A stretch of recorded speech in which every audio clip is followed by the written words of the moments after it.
আরে ও টুনি, টুনি, তুই একটু তাড়াতাড়ি উঠে যা না। আরে আমি তোর বাড়ির সামনে এসেছি তোকে ডেকে উঠাতে, আর তুই জানি তুই উঠছিস না কেন? আজকে টুনি এত দেরি করছে কেন রে? আরে টুনির কাছে আমি এসেছিলাম একটা কথা বলবো বলে, কিন্তু টুনি তো দেখছি একদমই উঠছে না। টুনির বাড়ির সঙ্গে দি এতবার করে হাঁটাচলা করছি, কিন্তু টুনি উঠছে না কেন? আরে ও টুনি, টুনি, তুই তাড়াতাড়ি উঠ না। তোর জন্য আমি জিলেপি নিয়ে এসেছি, জিলেপি, তোর জন্য আমি জিলেপি নিয়ে এসেছি। আর তুই কি উঠছিস না?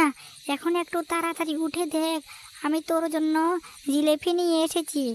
আরে ও টুনি, টুনি, তোর কি হয়েছে?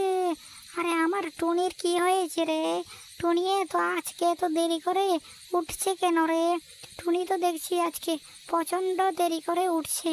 আজকে টুনি যদি এত দেরি করে উঠে, তাহলে কি করে আমি টুনিকে বোঝাই টুনির জন্য জিলিপি নিয়ে এসেছি, তারপরেও তো দেখছি টুনি উঠছে না। আরে ও টুনি, টুনি, উঠছে না কেন? না, আজকে আর এখানে থাকবো না, আমি বাড়িতে চলে যাব। কালকে এসে টুনিকে আবার ডাকবো। আজকে হয়তো টুনি ঘুম থেকে উঠবেই না, মনে হচ্ছে টুনির শরীর খারাপ।